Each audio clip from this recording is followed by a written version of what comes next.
Greetings, my dear students. In this class, we are going to study the subsidiary books in accounting. The subsidiary books are the transactions recording books of original entry, where all transactions are recorded first at the very first hand from source documents. While recording the transactions, an accountant has two options: either to record these transactions in journal entry, where he has to write 3 lines for every transaction, wherein one is debit, another is credit, and third line for narration. An accountant will always spend more time on writing one transaction in 3 lines, and it will take time, effort, and money. Alternatively, then accounting can be done in different various subsidiary books. A subsidiary book is a book where all transactions are classified according to the nature, according to the type, according to the cash involved in it, and it takes very less time. Means for every transaction there is more or less a dedicated book, a dedicated ledger account, or a dedicated separate register where these transactions are recorded on the basis of their nature. In subsidiary books there are two kinds. One, cash transaction, and for another there is non-cash transaction. The kinds of subsidiary books like special journal or book of primary records or special journals, generally transactions are of two types: cash transactions and non-cash transactions. Where subsidiary books of non-cash transactions are concerned, we have a day book. In day book there are different books like purchase, sale, purchase return, and sale return books. Purchase book records only credit purchase of goods. Goods here means which on the goods are being traded, or the regular goods on which for which business is generally known by a trader, and the cash purchases of goods, cash and credit purchase of assets are not entered in this book. The student must keep in mind only those goods which are purchased on credit. Here we have to satisfy two conditions. First one is the business goods, means for which the business is regularly dealing, like furniture shop is dealing regularly in furniture, not garments. A garment store is dealing in garments on a regular basis but not electrical items. And for an electrical store, they are dealing in electrical items on a daily basis but not in stationery. So these are the things which are known goods, goods, goods for that business concern. The goods must be purchased and on credit itself, not cash. Cash transactions will be recorded in a different book known as cash book. The first one is purchase book. Here only purchase of goods are recorded when they are done on a credit basis. The second one is sales book. In the same manner, sales book is meant for entering only credit sales of the goods by the trader. Here some also transactions are excluded, like cash sales. Cash and credit sales of assets are not entered in this book. Third one, purchase return. Whenever we have purchased something and they are not of our specification, or they are delivered late, or due to some reason we don't want to accept these goods, so we return them. It will be returned, or it will be entered in the third book named purchase return. Purchase return or return outward book records the goods returned by the business to its suppliers. It is also called as return outward because the direction of flow of goods is going outward. We have purchased, it was inward, now we are returning it back to the suppliers, so it will become purchase return or return outward. The fourth one is sale return.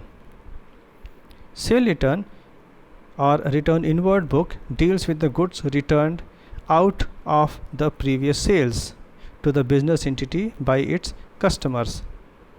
Some of our customers, when they don't want these goods, or somehow they are not able to accept these goods, or because maybe they are out of specification, they are damaged, so our customers will return back to us. And there are other bill books like bill receivable. Here bill receivable book records receipts of bills receivable, and bills payable records the bills payables. There are different reasons, there are varied causes that why should we use return book. Why do we return the goods? There are maybe 5 reasons. First one is not according to the order placed, not up to the sample which were already shown, or due to damaged condition, or due to difference in the price charged, or due to delay in the delivery of the goods. Now on the screen we have one specification of the specimen of purchase book, where we have 6 columns: date, inward invoice number, the number of that invoice, particulars means the name of the supplier, means from whom we have received the goods, ledger folio means the page number on which this transaction will be recorded, and amount having details of separate items, and total means total of one singular person. Now if we take an example, we have a transaction to record the entries into purchase book. On 1st March we have purchased from Purohit Furnitures situated at Gandhinagar with invoice number 516 20 chairs at the rate of 1500 each. So we have to show 20 chairs into 1500 equals to 30,000 rupees in details column. Second item is 2 tables at the rate of 4,000 each. It will become 2 into 4, 8,000. Now total we have 30,000 for chairs, 8,000 for table, 38,000 minus trade discount 10%. 38,000 minus 10%, 3,800, it will become 34,200. That we have shown in the purchase book. You can see the very first transaction, year 2006, 1st March, invoice number they have written 516, name of the supplier Purohit Furnitures Gandhinagar, detail of the items 20 chairs at the rate of 1500, 2 tables at the rate of 4,000. The amount is given in details: 30,000 for chairs, 8,000 for tables, total is 38,000, and minus 10% of discount, it will become rupees 34,200. Getting back to the question, bought from Messrs. Roy and Company, Ahmedabad, 20 stools 1,250 each, 10 collapsible chairs 2,000 each, delivery charges 150. Now we will add all these 3, because all these 3 will become our cost of acquisition. These goods will be costly for us because we have to pay 150 rupees for its carriage. Now you can see in the question solution. On 7 March, the inward invoice number is 700. Name of the supplier Messrs. Roy and Company, Ahmedabad. The details of the item is also given. 20 stools 1,250 each, it will become 25,000. 10 collapsible chairs at the rate of 2,000 each, it will become 20,000. Total will become 45,000. And finally we have to add delivery charges. The difference of the total amount will become 45,150. Like you can see, here are 1, 2, 3 and 4 purchases. But keep in mind, like if you can see, the transaction of 25 March, purchase from Ojha and Sons 2 laptops for office use.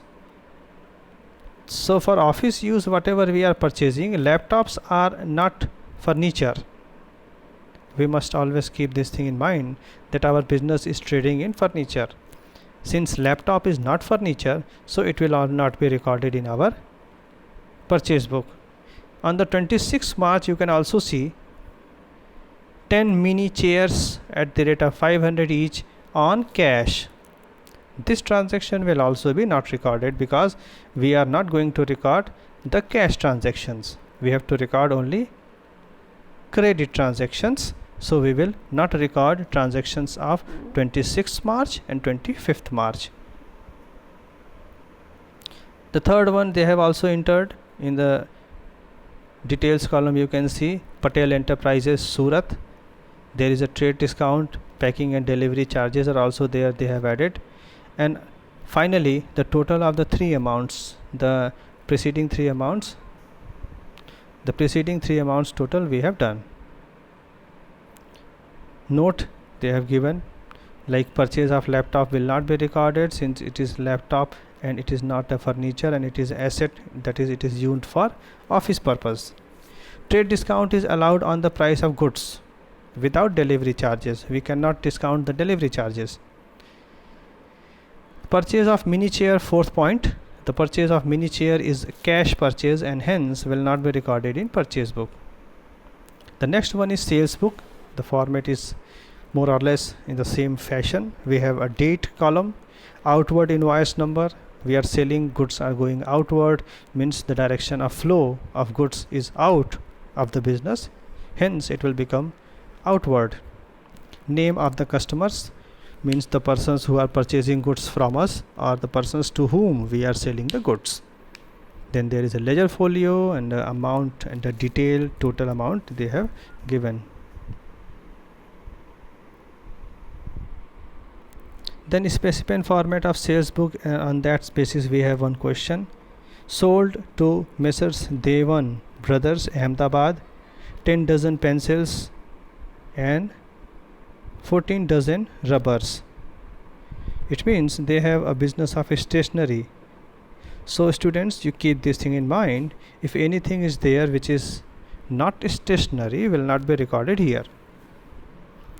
Sold to Sikh Enterprises, gum bottle and rulers, it is stationery. 17. Sold newspaper. Newspaper is not a stationery, we will not record it. Sold to Messrs. Raj and Company. Paper is there, so it is going to be recorded. Sold to Gupta Enterprises for cash. Again, there is a cash transaction, we are not going to record it.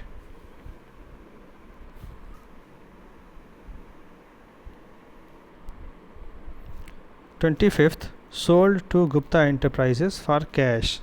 We're not going to record. Then on 30, sold old furnitures to Messrs. Patel and Sons on credit for 17,000 invoice. Furniture is not stationery, we are not also going to record this thing.